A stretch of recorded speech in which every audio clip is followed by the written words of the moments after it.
Assalamualaikum warahmatullahi wabarakatuh, and welcome to the second of 3 episodes on Eidul-Adha.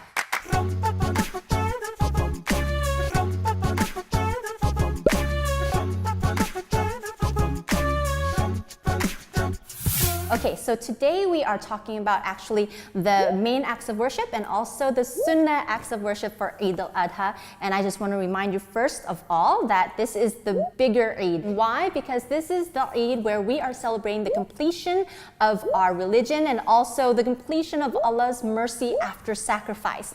Okay, so now the 4 days in which Eid is celebrated is the 10th day of Dhul-Hijjah and also the 3 days of Tashriq. So that means the 10th, 11th, 12th, and 13th of Dhul-Hijjah.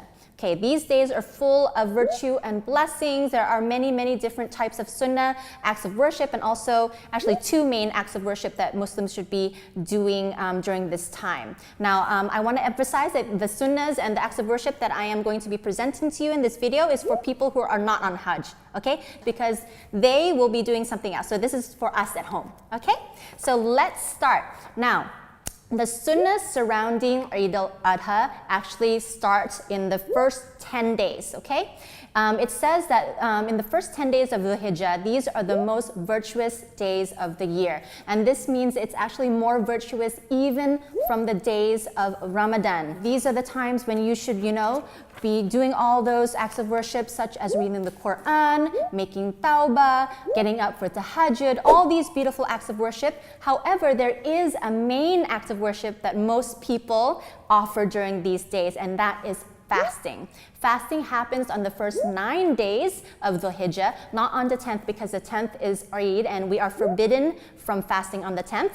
So the first 9 days we are fasting, but if we cannot fast on the 9 days, then we just fast on the 9th day, which is actually the day of Arafah.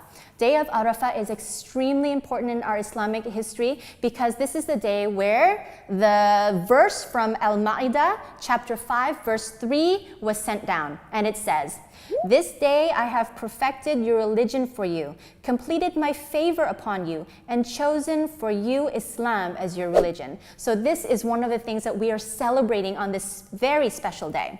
Now, if Arafah actually falls on either Friday or Saturday, we need to add 1 more day before that. If it falls on a Saturday, we add 1 more day, which is Friday. Why? Because in the Jewish tradition, they are also fasting on the day of Arafah. So we want to actually separate ourselves from the Jewish tradition. Now, let's move on to the sunnah of the eve of Eidul-Adha. On the eve of Eidul-Adha, this is when we should be starting to say our Eid takbir. It starts from the Maghrib. When Maghrib is called, this is when we start saying the takbir, which is Allahu Akbar, La ilaha illallah, Allahu Akbar, wa lillahil hamd.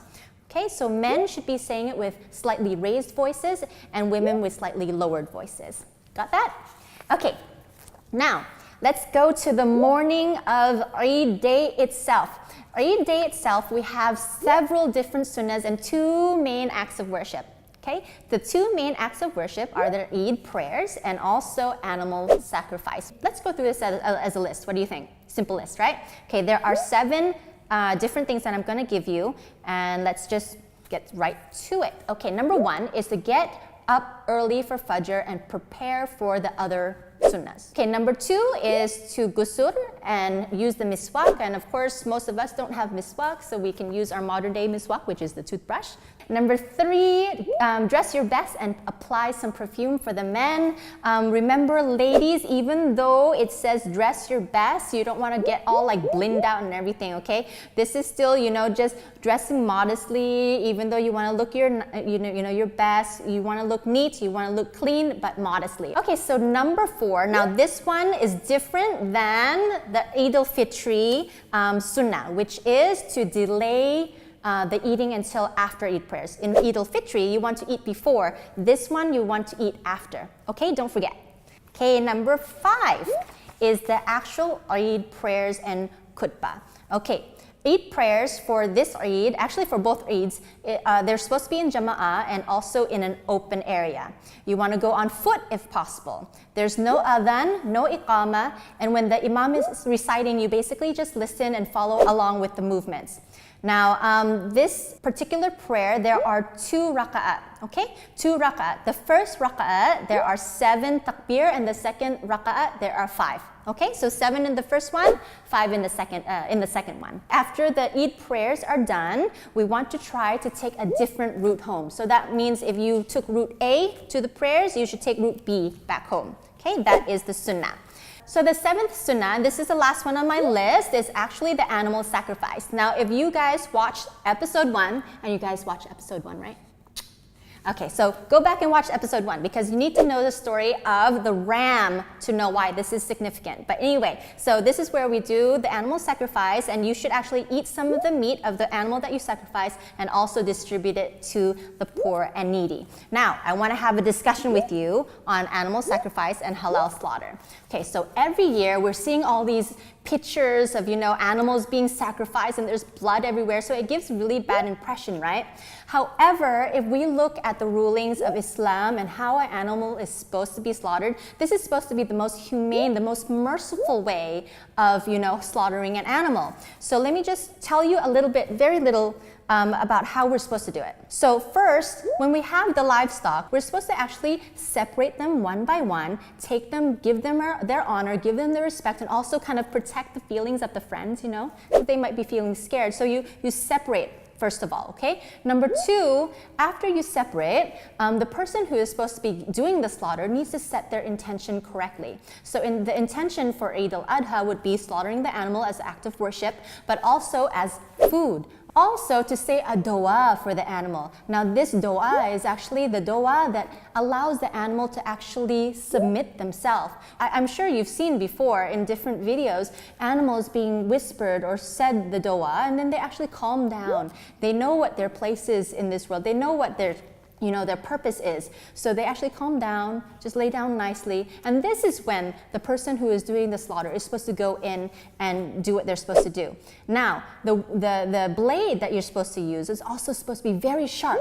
So there's no like sawing, no, it's just one swoop, hopefully, and then right at the jugular vein. Inshallah, the animal is supposed to pass on very quickly. So there's very, very minimal suffering for the animals. So as you can see, if we follow, the rulings of Sharia, the rulings of Islam, this is supposed to be the most merciful way of allowing an animal to be slaughtered. So those were 7 different acts of worship that will be happening on Eidul-Adha.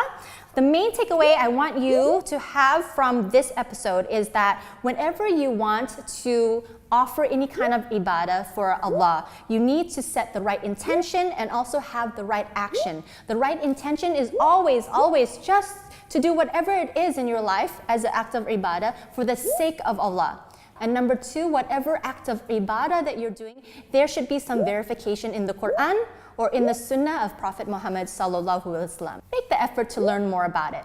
Is it something that's verified? Is it something that Prophet Muhammad, he did and the Sahaba did? How did they do it? If they did it, we should be doing it too. Okay, so those were the main acts of worship and also some of the Sunnah acts of worship surrounding the first 10 days of Dhul-Hijjah and also Eidul-Adha.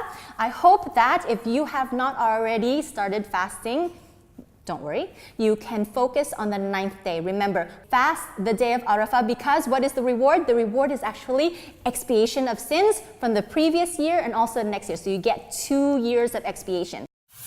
So next episode, I am going to be talking about the acts of Hajj. I'm super excited for that episode. I haven't been on Hajj, but I'm super excited. I really, really want to go on Hajj. So if you don't know much about Hajj, or even if you already know about Hajj and you're wondering what the background of all the different rituals of Hajj are, make sure that you tune in to the 3rd episode. I'll see you soon. Assalamu alaikum warahmatullahi wabarakatuh.